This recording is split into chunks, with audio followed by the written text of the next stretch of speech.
Okay, so thank you for having me. This is an exciting talk for me to give.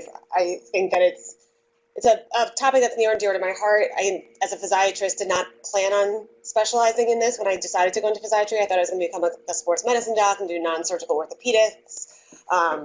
But as I went through my residency and kind of decided to focus more on women's health, I realized there were a lot of women that were suffering. And there are men too, but it's definitely a woman-dominated condition.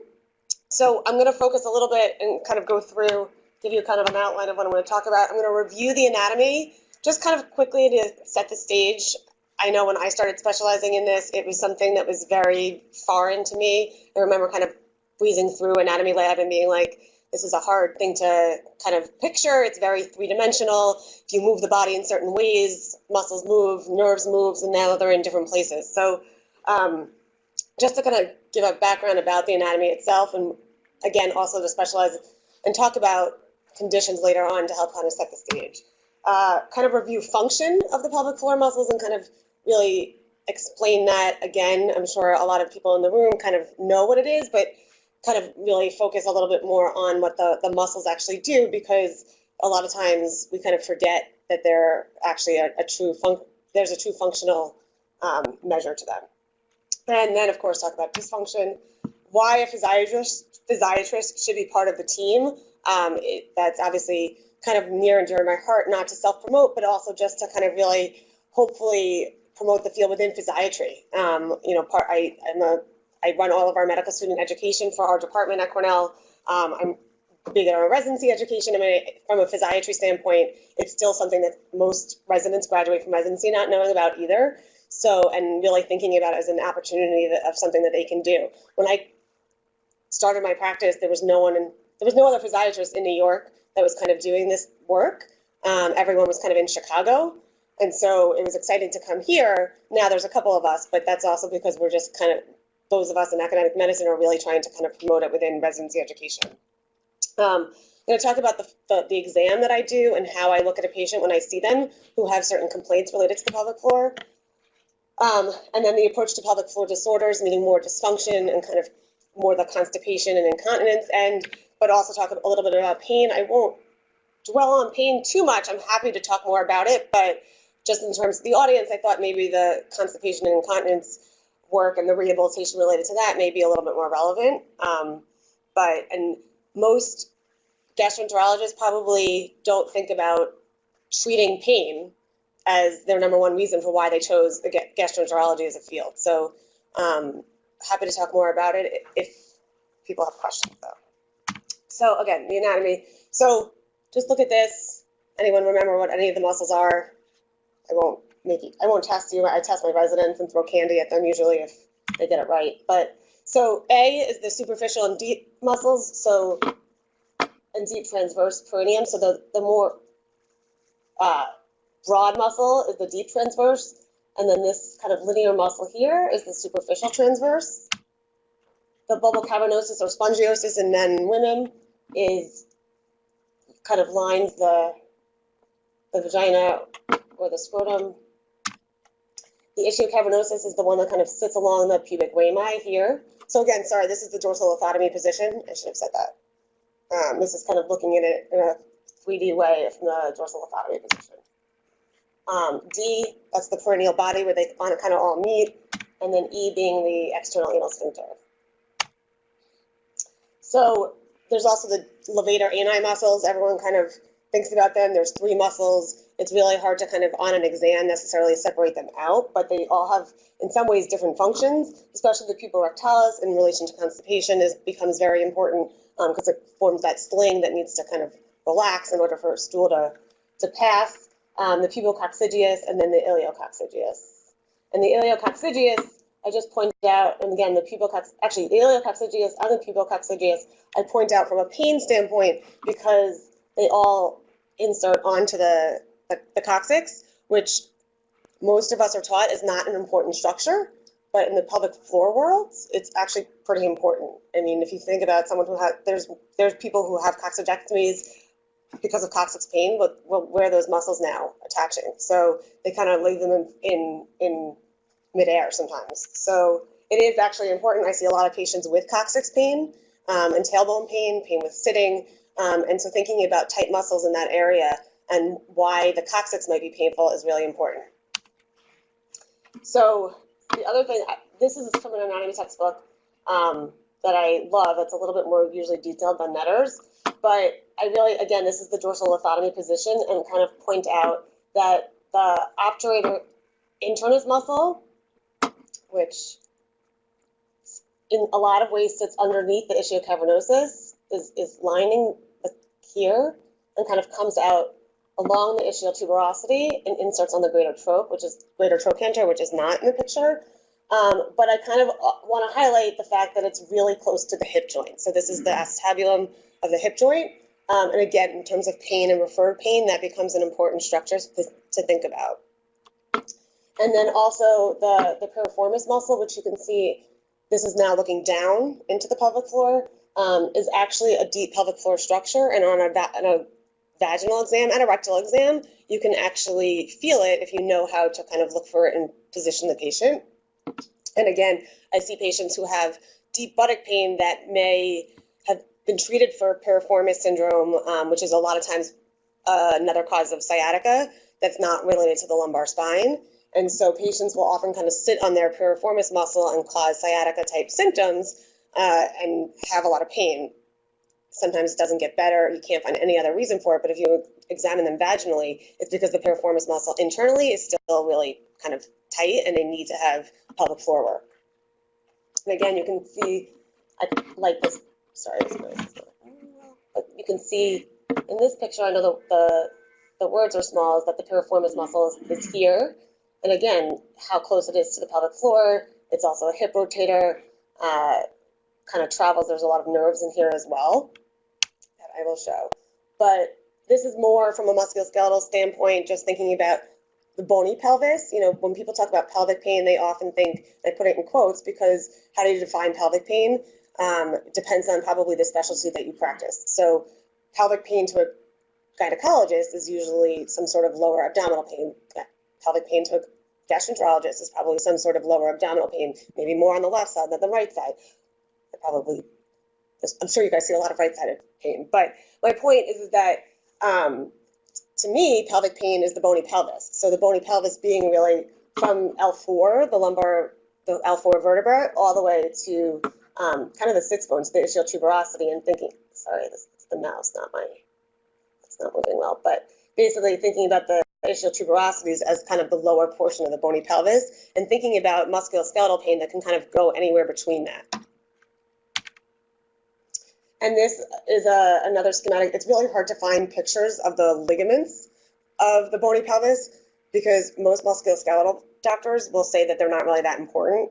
Again, I'm not going to, in terms of pudendal nerve pain, there's a lot of surgeons, when pudendal nerve pain becomes end stage and nothing controls it, there's surgeons who kind of just cut the sacrotuberous ligament, which is this ligament from the sacrum to the ischial tuberosity. Because again, I'll show another picture, but basically because the pudendal nerve runs through the sacrotuberous and the sacrospinous ligament. So the sacrospinous is this one, and the sacrotuberous is this one behind it. The pudendal nerve runs through it. So when there's end stage pain, people are like, oh, we'll just cut the ligament and then it'll kind of decompress the nerve and we'll be fine. But they don't necessarily think about the instability that causes in the pelvis. And that there's a reason why the sacrotuberous ligament is there is because it helps stabilize the pelvis. So it's a lot of people will say that these ligaments are not important, but if you kind of specialize in musculoskeletal pain and see a lot of patients who have kind of dysfunction of the SI joint, which is here, these are all structures that can definitely cause painful symptoms. So the nerves, so the lumbosacral trunk, this is highlighted in here, and if you can see the branches that it comes out, but basically S2, 3, and 4 are the main nerves that supply the pelvic floor, the pudendal nerve being the more famous one. And you can see that it has 3 branches, and this really, again, just in the dorsal lithotomy position to kind of highlight. So the pudendal, so this is the ischial tuberosity. So the sacrotuberous ligament is kind of connecting to it, which you don't really see here. but the pudendal nerve comes out of this little area, which you remember is called Alcock's Canal, and kind of sends three branches, one to the rectum, one kind of to the base of the vagina and the perineum, and then one to the dorsal nerve to the clitoris of the penis, kind of comes up along the ischial rami and up into the clitoral area. And then I bring up the abdominal nerves that can actually cause pain and radiate down into the pelvic floor and the pelvis as well.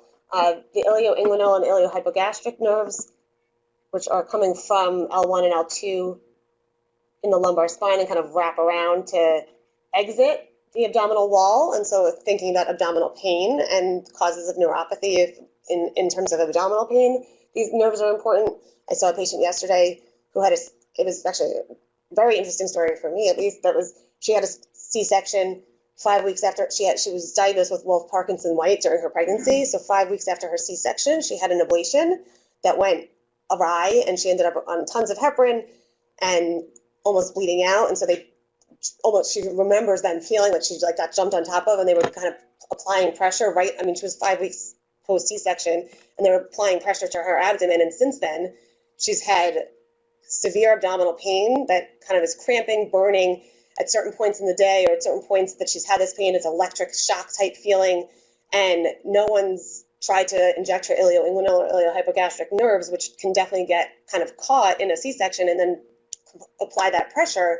The thought is that, and at least for me, because she's had tons of other treatment and nothing has gotten her better, is that trying some sort of neuropathic pain treatment would be a step before she goes and has surgery to kind of just explore why she may have this pain, because she's thinking about, are there kind of occult hernias that no one's diagnosed? Does she have some sort of scar tissue it's because it's driving her crazy? And so the sensory and cutaneous innervation of the pelvic floor, there's a lot of overlap here. I won't kind of belabor it. It's not as important for this talk, but just to, again, think about kind of causes of pain and where patients have pain. When I think about, do I test sensation in these areas to see if there's any kind of deficit. Okay, so function and dysfunction. There's a clock up there. So, of course, we always need to understand function before we kind of talk about dysfunction, which is one of the cardinal rules of medicine is to think about what's normal before thinking what's abnormal. So the pelvic floor is often called the hammock. It kind of supports those structures. The number one kind of function of the pelvic floor is support. And so you can see here, this is the pelvic floor supporting and attaching to the pubic bone and the coccyx, but also kind of supporting the bladder, the uterus, and the rectum. And so, it really serves to hold in the viscera and not let it kind of fall out. It prevents prolapse in general in normal women by kind of holding on to the fascia and holding on to the viscera and kind of protecting the fascia so that because the fascia gets stretched, it doesn't really go back. So damage to the fascia is not going to get better, but so you kind of want to protect fascia as much as you can. In the musculoskeletal world, fascia is important. A lot of times in anatomy dissection, you kind of just dissect through it, but it also is thought to be a cause of pain. And then, from an obstetric standpoint, obviously it's supporting a pelvis during the whole entire pregnancy, and then kind of needs to stretch. And it's the muscles that are probably able to stretch the farthest beyond any other muscle before it will tear. So it will stretch almost 2 times its length before it tears, which is not going to happen for your hamstring. I mean, your hamstring will tear when it's on tension, and there's a big kick, or if you're a soccer player and you kick hard, you're going to tear it. So this is another reason why they're unique. So I bring this up because I bring this picture up because I kind of want to highlight that it's actually a core muscle. I'm sure a lot of you are go to the gym and exercise and think about strengthening your core muscles, or we all should. Everyone wants a 6-pack and wants to have a strong core, but really, what does that mean? A strong core really entails having strong transverse abdominis muscles, multifidi, which all kind of support the spine, the abdomen, but the diaphragm sits on top of of the core and needs to function normally in order to have a strong core, and then the pelvic floor sits at the bottom. So we often call it the floor of the core, because if you don't have a strong pelvic floor, but have a strong lumbar, multifidi and transverse abdominis and core, kind of more normal core muscles, you're going to put a lot of pressure on the pelvic floor, and that's going to cause it to stretch just because of the increase in intra-abdominal pressure. If everything is tight up above, you're going to kind of cause pressure what's below. And so you need to have a strong pelvic floor as well. And all of this helps kind of maintain balance, how we walk, and generalized stability in normal function of what we all do probably every day, but somebody who's impaired may really need to kind of work on strengthening all of these muscles and coordinating them together. And then sexual function is not the main purpose of today, but of course it is important for that as well.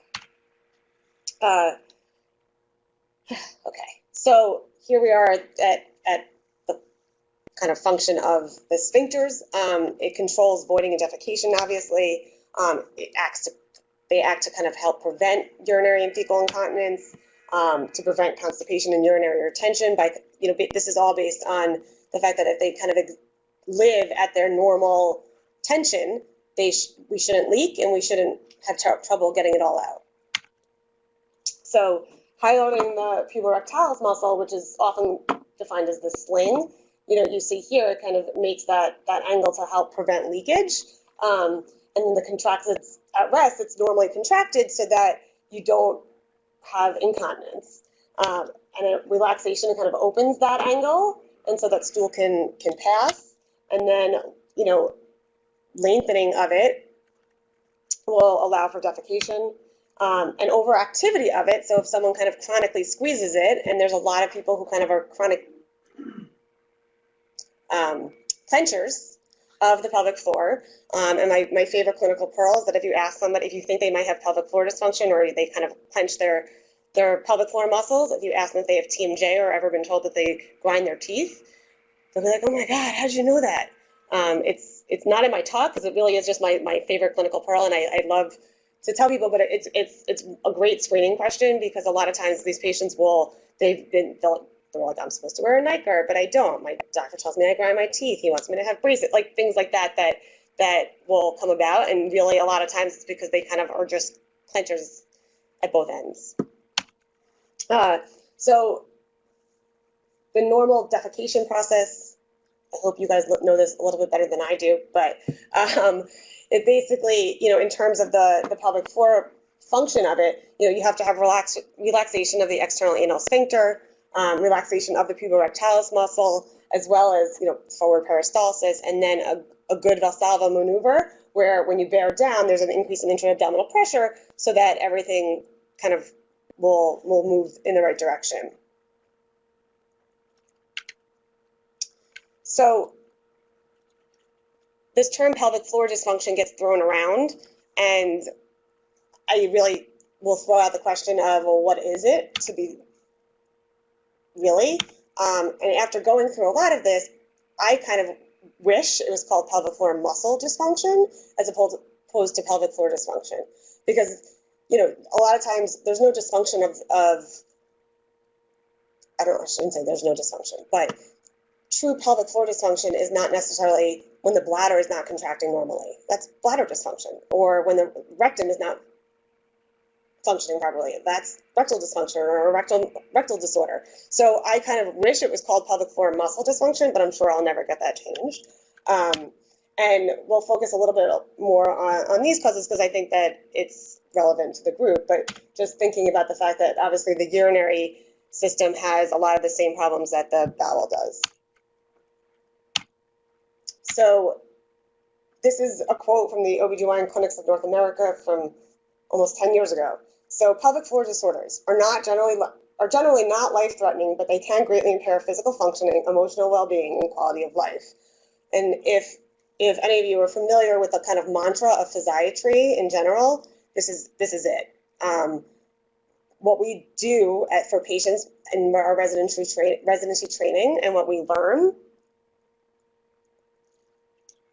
is to help is to help improve patients' physical functioning, usually, whether it's an athlete or an MS patient or someone who's had a stroke.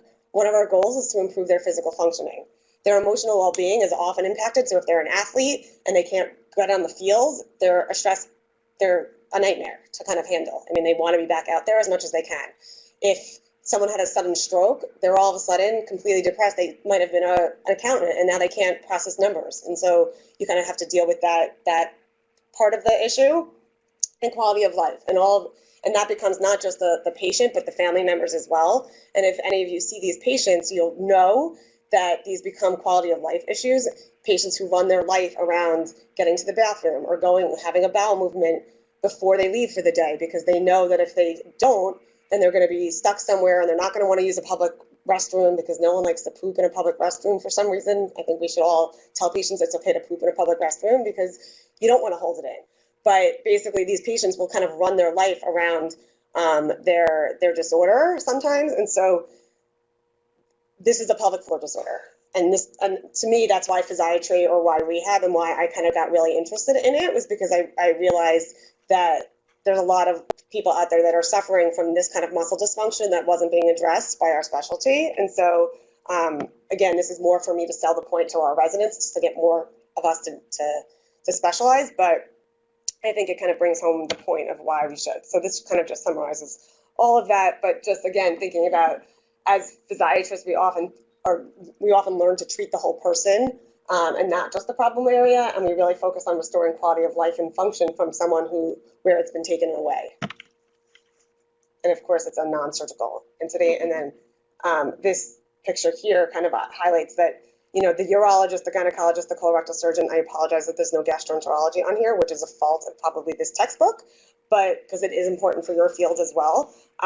But, the pelvic floor is kind of what's common in all of them. Okay. You're okay? You're not insulted?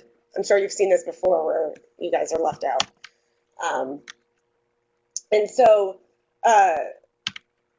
this is kind of, kind of a summary of some of the issues that I often see as part of my practice, but thinking about the fact, and again, I'm going to kind of hone in on this because quality of life, that's kind of one of the things that I really try to help patients with, is to improve their quality of life. Even if I can't get their problem better, is to kind of think about, well, how can you function on a daily basis with this? And sometimes that's a little bit of the psychiatric component of what I do, but I enjoy it nonetheless. So history obviously depends on the chief complaint.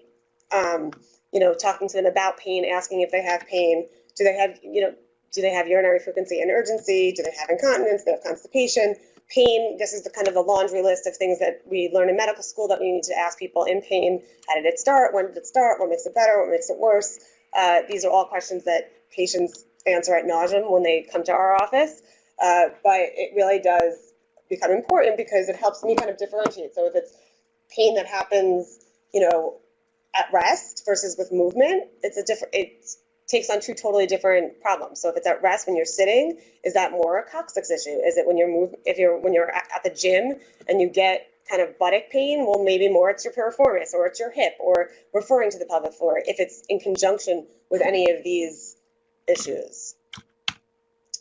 So again, so in terms of a review of systems and thinking about what everybody should get screened for. So my patients, and I shouldn't just say my patients, but in a kind of a pelvic rehabilitation practice, there's always 3 extra pages that patients get to fill out.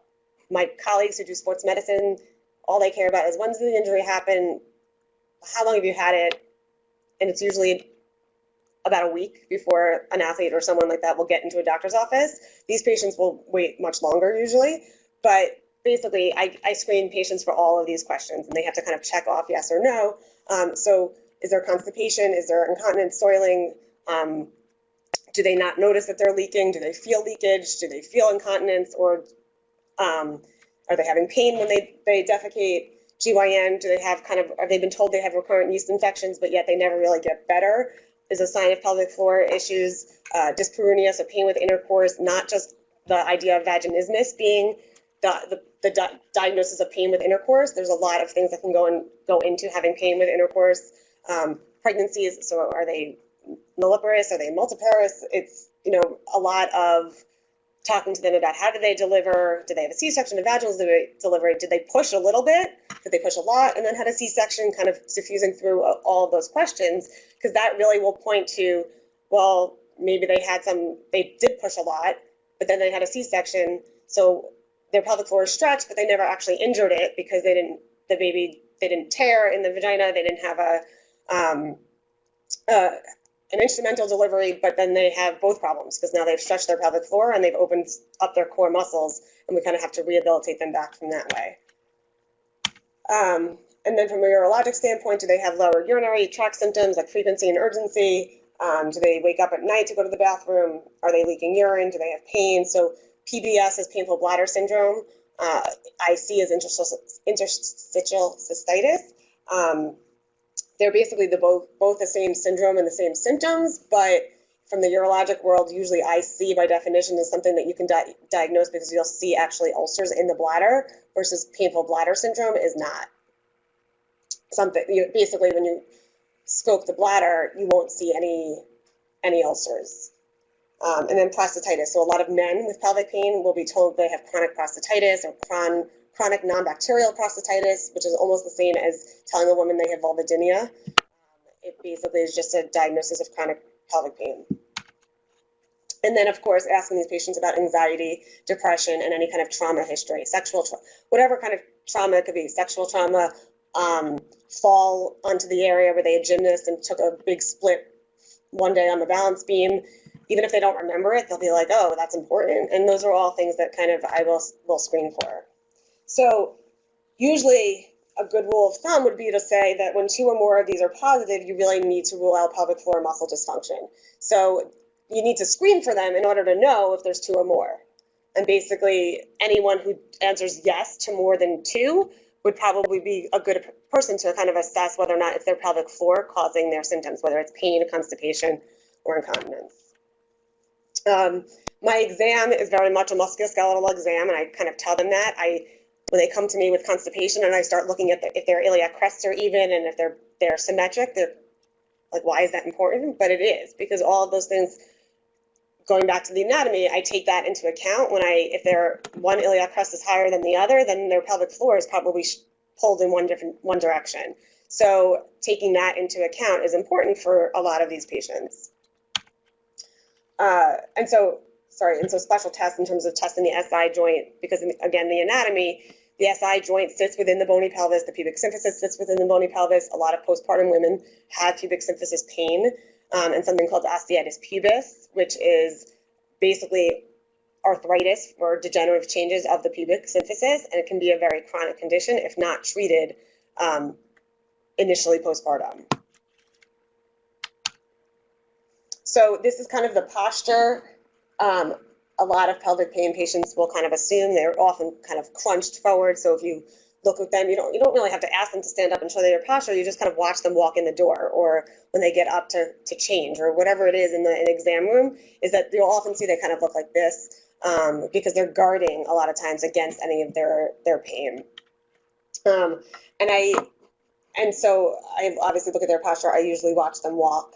I assess their symmetry and palpate their muscles externally and internally, and then also do a brief neurologic assessment of the lower extremities. So the external. So the next part of this is more of the vaginal and rectal exam that I do, which luckily I feel lucky that I get to train our residents in this now. I was not trained in it as a resident. I did not go to a residency program that had this. I went and sought it out from physical therapists and physiatrists that were doing this, like I mentioned earlier, in Chicago. And so kind of, I don't want to say I brought it to New York because I didn't. There were a lot of pelvic floor physical therapists that were doing this way before physiatrists were, that I, learned from. But, now all my residents, even if they don't go into pelvic floor work, they all get to do this exam at least once or twice, which is not even something that I got to do as a resident. But it really, and I explained to the patient and the trainees that this is really an extension of the musculoskeletal exam. It's not a gynecologic exam. I have no speculums in my office. I don't take vaginal cultures. I don't even have the swabs to do it. It's really just an extension of the musculoskeletal exam. So you kind of inspect, same principles of every other physical exam. You inspect, you palpate. So I look at the area. I sometimes will be like, oh, that skin area doesn't look normal. Let's have you see dermatology, or because even sometimes gynecology will miss kind of skin issues. I will sometimes watch them try to do a pelvic floor muscle contraction. So in the dorsal lithotomy position, we'll ask them to do a Kegel, and you'll see most of them don't know how to do it. They often will squeeze their glutes and lift their whole entire pelvis and almost do like a bridge, and that's not a Kegel. So kind of watch to see what they're doing and what they think a pelvic floor muscle contraction is. They assess to see if there's a prolapse. I usually will say, unless it's like falling out at me, I'm not the one to diagnose the prolapse. Like if it's really obvious, I will say, okay, we need you to see someone. But if the patient has symptoms that like vaginal pressure or feel like a bulge, feel something falling out, and then I look and it's like, oh, maybe you do, I will send them on their way to a urogyne or usually urogyne. Check their wink, so they're in a wink to kind of check for pudendal nerve function and see if that is appropriate. And then sensory test, again, also just testing to make sure if they don't have the sensation to the area, then maybe their pudendal nerve or their pudendal nerve and their nerves, their S2, 3, 4 nerves are affected, and so that they're part of the reason why they are incontinent is because they have nerve damage, and they're not able to hold things in because the muscles are loose because there's nerve damage, and so that you need the nerves to function in order for the muscles to contract. And then I test for the Q-tip test for vulvodynia, which is basically testing using a Q-tip at specific areas along the vulva. So it's usually along the vulva and the introitus, kind of in this area, to basically test to see if there's pain. So it's a test for allodynia, basically meaning something that shouldn't be painful is painful. So a Q-tip should feel dry, should feel uncomfortable, but it shouldn't cause scratching, itching, burning kind of sensations. With a lot of these patients who have kind of vulvodynia, it will. So the internal exam, I won't go through it in depth, but I just put it up here to show you that it's an, again, extension of the physical exam for me, because it's basically kind of feeling the muscles. I feel the Levator Ani muscles at different points. I palpate them for tension, for pain, and then obviously tone to see, are they kind of clenched like this when I try to put my finger in the vagina or rectum? Are they clenched, or are they able to relax? Are they clenched and have pain? Are they clenched and don't have pain? These are all things that we need to take into consideration to help diagnose them appropriately and get them the right kind of treatment. And like I kind of mentioned earlier, so the obturator internus, which I briefly showed before, is also a muscle that kind of sits on the lateral portion of the pelvic floor, and you can actually feel it, and is often a source of pain, especially in patients who have some sort of hip dysfunction that's present. You can see this as well. In terms of manual muscle testing, ideally, you kind of manually muscle test the muscles in like all 4 different quadrants. There's rarely time to be able to do that. It's really like not very useful to be able to diagnose it in 4 different quadrants. So you basically kind of assess it in a strong hold, meaning kind of squeeze and hold, versus quickly squeeze, release, squeeze, release, squeeze, release. And that I'll talk a little bit more about that after. And then kind of internally try to feel the ischial spine. If someone's really, really clenched and has a really high tone pelvic floor, you're not going to be able to get to the ischial spine to kind of do this. But in someone who's very lax and maybe had several babies and has some kind of vaginal pain or rectal pain, you can often feel the ischial spine, and kind of they will often feel, it's almost, if any of you are familiar with like Tunnel's sign of the carpal tunnel, which we all probably learned in medical school, is you kind of just palpate and kind of tap on the median nerve in the carpal tunnel to see if they get shooting pain in their hands. It's kind of the same idea. Not kind of, it is. So, and again, just to refresh in terms of muscle anatomy, and this becomes important too in terms of thinking about that, there's voluntary and involuntary components of defecation, right? So, but the voluntary component is mostly based on muscle kind of relaxing and contracting when it's supposed to. So the pelvic floor has 2 types of muscle fibers, like all skeletal muscle, type 1 and type 2. Basically, the type 1 are those ones that do the marathon. And I always point out that this is my very fast husband. Yeah, and I did it last. I'm like, you know what? I should really do him justice and show that that's actually not his fastest time and probably change it. But I'm very proud because marathon running is a spectator sport for me. But if any of you are runners, it becomes like an addiction. So he's that's him. And then this is the kind of the quick flick, the sprinter, kind of the person who's kind of, the 100-yard dash kind of muscles. And you need both to be able to function, to have normal function of the pelvic floor for defecation and for urination. Again, I just put this up there. You can kind of look at it really quick. I won't belabor it, but this is how I grade pelvic floor muscles. All muscle strength gets tested on a basis of 5. So 5 out of 5, if you've ever seen a note from neuro or ortho or rehab, all muscles get tested on a basis of 5 out of 5. But what is 5 out of 5? I won't kind of go into it because it's not really that important. But the pelvic floor has a similar grading system. So 0 being no contraction, 1 being kind of a little flicker, 2 that it's more than a flicker, it's weak, but it's definitely discernible. 3 is a little bit that there's kind of a moderate lift of the posterior pelvic floor, and basically you should kind of feel the pelvic floor, the perineal body lift. 4 is that they basically can do it, but they can't hold it for long enough, and 5 is that they can hold it usually for like greater than 10 seconds. And then stiffness and length become important in muscles. So stiff muscles have nowhere to go. So if your muscles stiff like this at baseline, and I just use my fist just to kind of hone in on a point, like if muscles are stiff like this at baseline, they're going to be weak inherently. You can't get a good pelvic floor muscle contraction if your muscle is like this. If it's like this, you can't get it to relax. So all of that comes into play in defecation, right? So if the puborectalis muscle is kind of more tight or more contracted than it's supposed to, and it's been like that for a long time, chances are they're going to have trouble letting it go for defecation to occur. And there's ways to help them get better from that. And rectally, this is all very similar. I mean, this is important, obviously, in the gastroenterology world, because this is really where you're kind of examining whether or not they have any puborectalis dysfunction or other pelvic or sphincter dysfunction that may be contributing to their defecatory disorder. I will always palpate everyone's coccyx, again, because, as we remember, the muscles insert onto the tailbone. So if they're having pain in association with any of these symptoms, thinking about why the coccyx is tender or why they have pain when they're sitting is important to think about. So is there stool present, right?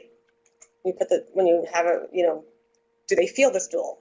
Do they know it's there? Do they, basically, if they don't know it's there, obviously there's some sort of issue. They should know that they have stool in the rectum. Do they know that it's there? Do they try to have a bowel movement? Most of my patients will say that they tried to have a bowel movement before they come because they all get embarrassed. I'm sure you guys hear this, right? Like they all don't want to have stool there. They get nervous that there's soiling there. I mean, these are the same things that I hear, but it's important to note if it's present and if they feel it. Do a sphincter exam. So is the external anal sphincter, is the tone good? Is the internal anal sphincter, does that have good tone? And then kind of have them contract and relax. Feel the coccyx internally, and the ligaments that we talked about earlier, you can actually feel them at rectal exam if you know how. And then, again, assessing kind of the muscle strength of the coccygeus muscle, which I forgot to kind of point out in that anatomy slide, but basically is the muscle that kind of sits from the coccyx all the way to the outer sacral area. Compare right and left, do strength testing, and then also obviously really pay attention to the puborectalis. What is it doing? When you ask them to squeeze, what is it doing? When you ask them to bear down, what is it doing?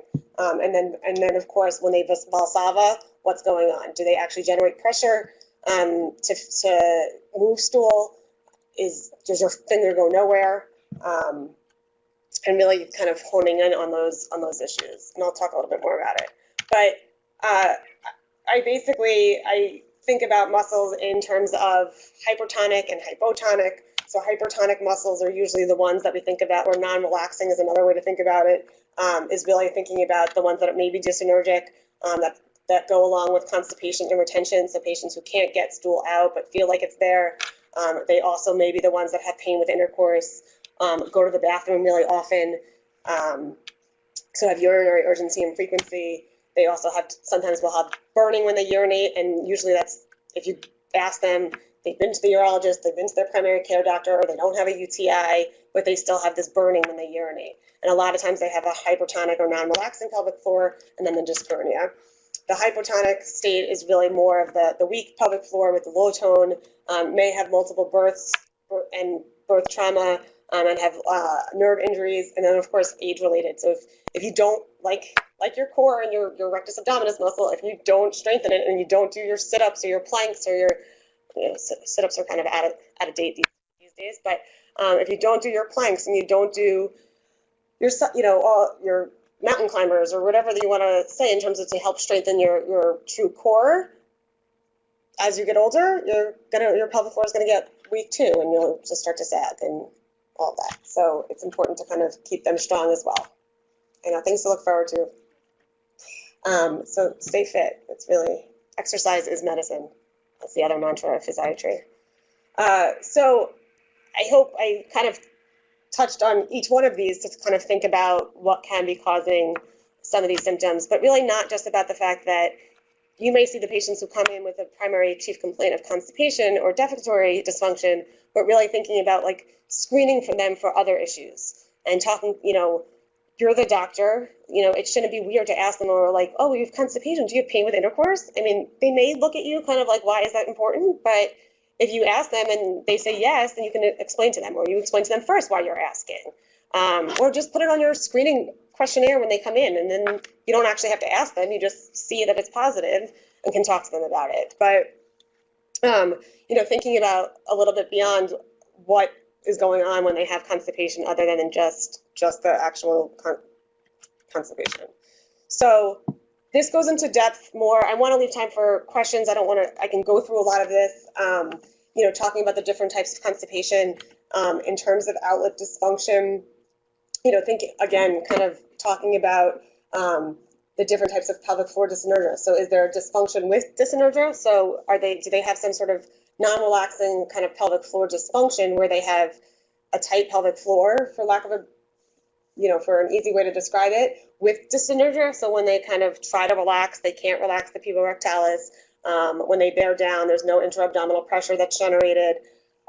So is there paradoxical puborectalis contraction? So or paradoxical anal contraction. There's lots of different names for it. But this picture here kind of on a digital rectal exam, you can feel and have them kind of squeeze and relax against your finger. And when you ask them to bear down as if they're having a bowel movement, right, that puborectalis should kind of relax and the angle should go, the anorectal angle should kind of dissipate. If it kind of gets worse or gets more and your finger gets tighter, then it's a sign that they're not pushing correctly.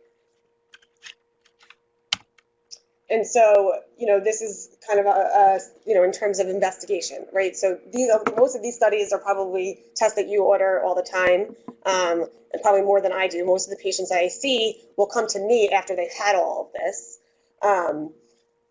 But, the digital rectal exam really is still is pretty sensitive and specific in terms of diagnosing some sort of pelvic floor dysfunction or puborectalis dysfunction. But you can also kind of confirm them with cephocography, rectal manometry, motility, to rule out other issues with motility studies, and balloon expulsion. So this just kind of shows on one really kind of simple explanation of anorectal manometry, basically seeing that normal, right? So the rectal pressure should go up and the anal canal pressure should decrease. And here you kind of see it with dyssynergia, it's basically going up for both, and that is a sign that it's abnormal.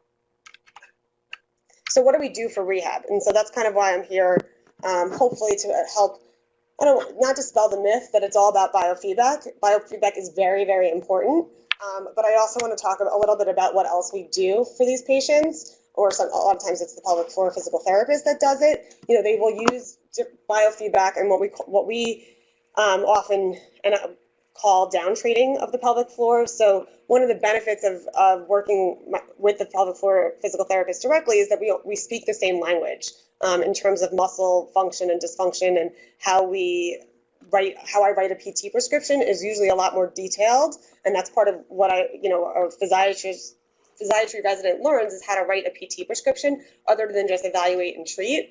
And so the idea of down training the pelvic floor muscles says to the physical therapist, okay, this is a person who has tight pelvic floor muscles. We need to kind of teach them how to get them more relaxed. However that may be. It's not just always biofeedback. There's lots of different ways to do biofeedback as well. It is, and I even say here, the trainer's hand, finger, or voice. It is often, we think, my thought of it when I was a resident and before I really learned a lot about it, is that you think it's about putting a sensor in the rectum or a sensor on a muscle, watching what it does on the screen, and kind of seeing up and down what happens when they do different things. But you don't actually need that kind of computer system to do it. You can just use your finger and kind of give feedback to the patients. Some patients don't like screens. Some physical therapists and some doctors don't have access to biofeedback sensor and computer programs, so you don't always need to have that. And the goal is to really relax the muscle, so down train the muscle, retrain it. So once it's relaxed and once it's down trained, so you don't want to retrain a muscle that's really tight and really not functioning properly because it's tight. You want to kind of get it to where the baseline should be before you kind of tell it what to do and how to function. So you kind of get it to relax, and then you retrain the muscle. And then also sometimes you teach them how to do kind of their own releases of the muscle. And of course, the home exercise program. So if any of you have patients that have gone for pelvic floor PT, they've done well, then they come back to you and they're like, I'm worse again. Ask them if they've done their home exercise program. Ask them if they're keeping up with what the physical therapist taught them to do at home, because they're probably not, right? So if a patient is on their blood pressure medication and then they stop it because their blood pressure's fine, their blood pressure is going to go right back up. So really, it's a lifestyle issue, and it may be more time consuming than popping a pill, but it becomes a quality of life issue, and that's part of the education that they need. And the take home message of no Kegels, no e-stim for these patients. The e-stim don't worry about so much, but a lot of people will be like, oh, you have pelvic floor issues, do Kegels. It's not the answer for people who are very tight and who are having kind of dysfunction of the pelvic floor muscles. So it's not, again, patients come to me all the time. They think that they're leaking or they're having problems, and they go online and they Google pelvic floor muscle exercises, and everything is all about Kegels, because you can't really learn how to down train the muscles without a person. It's really hard to teach somebody to do that. So most of the videos out there are all about doing Kegels. But again, if you strengthen a tight muscle, you're just going to make it tighter, and they're never going to be able to get that back. And so I often will say that if you think about your biceps, if your biceps is here, right, you can't pick up this chair as easily as if your bicep is lengthened in the proper place. So the pelvic floor is the same exact thing. If it's not existing at the right length, so there's a whole muscle tension ratio that we all learned about in medical school. If your pelvic floor doesn't have that, it's never going to function properly. So Kegels are just going to make it tighter if it's already kind of tight and dysfunctional. So education is key. These patients need a lot of education. That's a big issue. A lot of them have behaviors that need to be changed and need a lot of education why they need to be changed. The physical therapists are great because they have the time. They have a set 45 minutes or an hour with these patients. We don't have that luxury. As much as we can probably all teach them these things, we don't have the luxury, unfortunately, to be able to spend 45 minutes or an hour with a patient. So that's a huge part of what they do is education. And so you have to have physical therapists, and we have providers that you really kind of trust, will give this as part of their program. And then do the hands-on work that the patient needs. So a lot of times, if you have a tight neck or a tight, trap, and you kind of live like this, and a lot of us do, because that's where a lot of New Yorkers carry tension, is we all kind of go like this a lot. A good massage feels good, helps it relax, but it doesn't last. So that's why they need all of this together. They need kind of the myofascial release portion of it to kind of get the muscle and to help the muscle kind of relax, but then kind of strengthen it. And then, we can do this, the physical therapist can do this in terms of talking to them about how to change what they're doing on the toilet even, right? So, I am probably, you guys maybe know about a squatty potty and how popular it is these days. I mean, Bed Bath & Beyond sells it now. It's I'm sure at one point people would be sitting in their office like Googling and like looking for a squatty potty. Now everyone has one. So soon, like I'm sure they'll make like toilets that have them built in. But really, basically this, is a cartoon to show of how this squatting in this position, which is how we were all kind of evolved to poop, changes the angle at which the pubic rectals can relax, and basically allows it, gives it some extra help, so to speak, without having to relax it so much yourself in order to decrease the interrectal angle and allow the muscle to relax and then the rectum to straighten so you can defecate easier. This is talking about, I move on just quickly to pelvic organ prolapse. If there's a prolapse, you can do a lot of pelvic floor exercises. That's when Kegels usually are appropriate, as long as they don't have a hypertonic pelvic floor. There are, this is just showing a rectal seal, whatever. But, it can decrease symptoms and help patients feel better in terms of doing rehabilitation for it. It may not get them 100%, and none of us may get them 100%. And it's not. Sometimes I have to set expectations as well to tell them that this is probably not going to get them 100%. But basically the idea is to kind of stiffen, and these patients is to stiffen the pelvic floor so that they have better support and that they're able to generate more force when they do have a bowel movement. There's one major study that kind of shows that it may actually change the grade of a prolapse, but I don't think that's been reproduced many times to show that effect.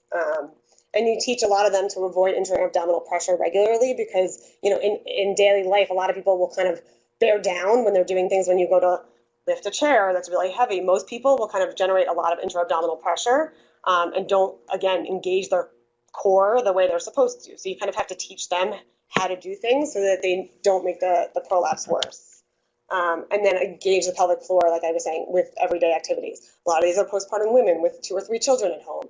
They're lifting them out of the bath. They need strong back muscles to do that. They need strong pelvic floors as well, and that will kind of help some of their symptoms. So it's 9 o'clock. Some of this gets a little bit repetitive in terms of talking about rehab and things, so I don't need to belabor it. I'm happy to take questions of what would be more, in terms of what's more helpful. Hopefully this was, and then I gave you some new information, but I kind of put it in place.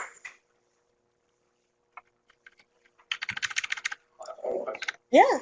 I'm going to fast forwarding just to my... First, statement, it's amazing any of this works. It's really complicated, but so a lot of it's used things like defecography and other tests, balloon expulsion tests. Like, what do you? When should we be doing that?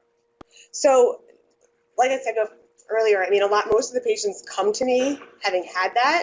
I think that that's useful if you've done a rectal. I think that it's another piece of information. I think, to me, rectal manometry is probably the most helpful if you're really trying to think about whether or not, or you do a rectal exam and you feel some pressure, they're generating pressure, they're able to Valsalva, and you feel like they're bearing down, but their muscle's not relaxing. I think that it would be, I guess my answer would probably, if it was a patient who came to me naive with a workup and had a lot of these symptoms, I probably usually would try pelvic floor PT first, as long as they've had other major issues. Most of them have had CAT scans to rule out any kind of structural or tumor issue. Try pelvic floor PT first. It's a very low risk procedure that may give them a lot of benefit without having to do a lot of testing. And then if it's not helping, then send them from rectal manometry or defecography to be like, why isn't it helping? What is still going on? It may help you direct your PT script a little bit better, or it may just be time to say, listen, this is not something that I can help with. This is not something the PT is going to help with. What we see here is but we already tried the treatment for it from a conservative standpoint. We need help. And obviously, a lot of these patients also need help from gastroenterology in terms of medications that might be helpful, Linzess and all of those types of medications that may help things move.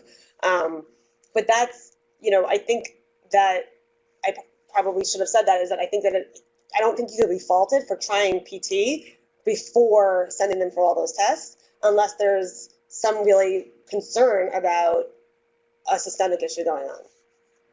Yeah. I know it's not, I know people have to jet. I'd be that person in the room. Thank you. No, you're welcome. Thank you. Bye. Those people are there. They're all over the city and in Florida. Florida. Thank you so much for that. You're welcome. Great.